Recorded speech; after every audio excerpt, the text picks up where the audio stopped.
Mga kaparokya, kahapon po ay binahagi ko sa inyo ang TV ratings na lumabas itong nagdaang August 8, 28 at 29. Araw po yun ng Miyerkules at Huwebes. At ngayon naman po ay ibabahagi ko sa inyo ang TV ratings na lumabas nitong nagdaang Biyernes, August 30. Pero bago natin pag-usapan yan mga kaparokya, ay humihiling ako na pakisubscribe ang aking YouTube channel. Pakiclick ang bell icon para una kayong manotify sa mga bagong video na ilalabas ko. At pakidami nyo na din na i-follow ang aking Facebook page na Mega TV at ang aking TikTok account na Kaparokya TV. Maraming salamat! So yun nga mga kaparokya, nitong nagdaang mga araw ay tila pabulusok pababa ang nakukuwang ratings ng Eat Showtime. At tulad ng lagi natin sinasabi ay kapag ang isang noontime show ay namit po ang kanilang TV ratings average, which are 8.4 sa Eat Showtime at 4% naman po sa Eat Bulaga. Yun po ang tatanghalin natin or yun po para sa atin ang nagwagi. Pero kapag yung dalawang noontime show ay namit po ang kanilang TV ratings average, hindi po natin i-declare na talo sila.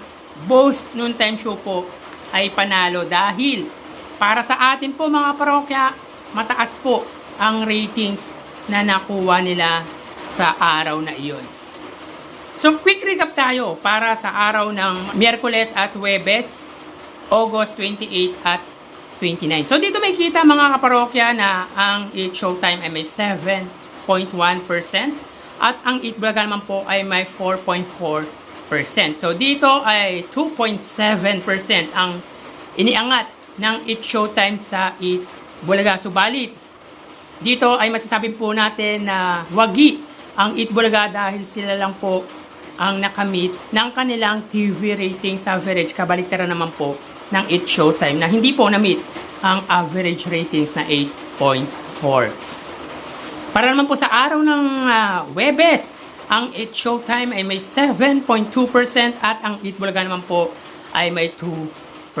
So dito ay 3% po ang iniangat ng Eat Showtime sa katapat na noontime show na Eat Bulaga. Ito naman po tayo sa araw ng Biyernes, August 30.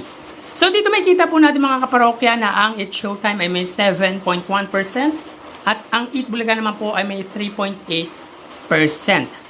So dito, wala pong nanalo at para sa atin, both noontime show po ay talo dahil po mababang ratings po ang nakuha nila para po sa araw ng Biyernes. So dito, ang GMA ay may 5.3%, ang GTV ay may 0.7%, ang A to Z ay may 0.8%, ang Kapamilya Channel ay may 0.3% at ang All TV ay may 0. Sa panig naman po ng Eat Bulaga, ang TV5 ay may 3.4%, at ang RPTV ay may 0.4%. So kung makikita natin dito mga parokya, ang Kapamilya Channel lang po at ang RPTV ang siyang nakamit ng kanilang TV ratings average. Sa mga bagong naka-tune in lang po sa aking YouTube channel, meron po tayong inilalagay na TV ratings sa mga TV stations. Ano ito mga parokya? Para po sa GMA, sila po ay may 6% TV ratings average. Ang GTV ay may 1%, ang A to Z ay may 1%, ang Kapamilya Channel ay may 0.3% at ang All TV ay may 0.1%. At ang total po niyan ay 8.4%. Kaya po ang TV ratings average po ng Eat Showtime ay 8.4 dahil nga po kinuha po natin yan sa TV stations average. Sa Eat Bulaga naman po mga kaparokya, ang TV5 ay may 3.5% at ang RPTV ay may 0.4%. So dito ang TV5 po, makikita ninyo na 3.4%, meaning po ay hindi po nila na-meet ang kanilang TV ratings average na 3.5.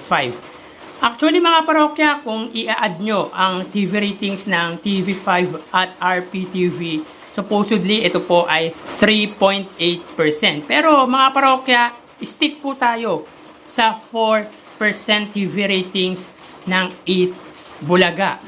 So dito, makikita natin na angat po ang GMA sa TV5 ng 1.9%. Sa laki, sa lawak, at sa lakas ng signal ng GMA, tanging 1% or almost 2% lang ang inilalamang nito sa katapat na TV network na TV5. But anyway, mga parokya, ano man ang lumabas sa TV ratings na meron ang dalawang noontime show, isa lang po ang alam natin dyan, mga parokya, na ang hangad nila ay makapagpasaya, magbigay ng good entertainment sa kanilang solid viewers, ang tumulong hindi lang sa pamamagitan ng financial. Again, hindi lang sa pamamagitan ng financial. Kaya meron nag-comment sa akin na ibigay ko din daw po yung halaga ng binibigay ng dalawang noontime show po. Pero hindi ko po gagawin yan dahil again, tulad po ng lagi natin sinasabi, hindi lang sa pamamagitan lang po ng pagbigay ng halaga or pera, kundi yung mga matututunan nila sa dalawang noontime show. So tara ating alamin ang online viewership ng dalawang bigating noontime show. Para sa Eat Bulaga, under TVJ Facebook page na may 2.5 million followers at sa It Showtime naman na may 18 million followers. So as of 12:59, ang It Showtime po ay may kasalukuyang segment na ka-local-like. Samantalang ang Eat Bulaga naman po, sila po ay may kasalukuyang segment na Sugod Bahay Mga Kapatid. So dito mga parokya, makikita po natin na ang It Showtime po ay may 12,000 viewers at ang Eat Bulaga naman po ay may 4,600 live viewers. So again, as of 1 p.m., ang It Showtime po ay may 12,200 live viewers at ang Eat Bulaga naman po ay may 4,600 live viewers. So mapunta naman po tayo sa TV Network YouTube channel at tunahin po natin ang It Showtime under GMA Network na may 36.3 million subscribers. At para naman po sa Eat Bulaga under TV5 Philippines na may 1.99 million subscribers. So as of 1 p.m. ang It Showtime under GMA, sila po ay may 18,000 viewers. Ang Eat Bulaga naman po under TV5, sila po ay may 33,000 live viewers. So again, as of 1:01 p.m. ang It Showtime po under GMA, sila po ay may 18,000 viewers at ang Eat Bulaga naman po, sila po ay may 33,000 live viewers. Under po yan mga parokya sa TV5. So mapunta naman po tayo sa main YouTube channel ng dalawang noontime show para po sa It Showtime under sa ABS-CBN It Showtime na may 2.36 million. At para naman po sa Eat Bulaga under Eat Bulaga TVJ YouTube channel na may kasalukuyang subscribers na 1.1 million. So as of 1:01 p.m. ang It Showtime, sila ay may 87 or 88,000 viewers. Ang Eat Bulaga naman po, sila po ay may 73,000 live viewers. So again, as of 1:02 p.m. ang It Showtime, sila ay may 88,000 viewers at ang Eat Bulaga naman po, sila po ay may 73,000 live viewers. So bali ang total na nakuha ng dalawang noontime show ay, mga kaparokya, bago natin ibigay ang total viewers ng dalawang noontime show, ay humihiling ako sa inyo na pakisubscribe ang aking YouTube channel. Pakiclick ang bell icon para una kayong manotify sa mga bagong video na ilalabas ko. At pakidamay nyo na din na i-follow ang aking Facebook page na Mega TV at ang aking TikTok account na Kaparokya TV. Maraming salamat! So bali, ang total na nakuha ng It Showtime ay 118,000 viewers. 12,000 sa kanilang Facebook Live, 18,000 para naman po sa kanilang TV Network YouTube channel at 88,000 naman po para sa kanilang main YouTube channel.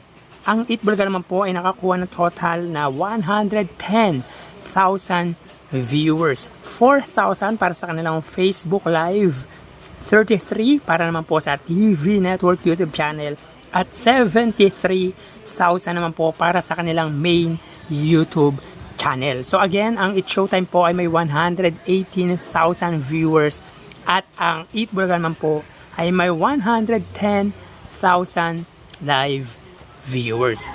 So yan po ang lumalabas sa kanilang online viewership as of 1:04 PM. At mamaya ho magbabalik po tayo sa ikalawang bahagi ng ating online views update ng dalawang noontime show. Magpapaalam po muna pansamantala. Magsiingat po tayo mga kaparokya. Thank you and God bless.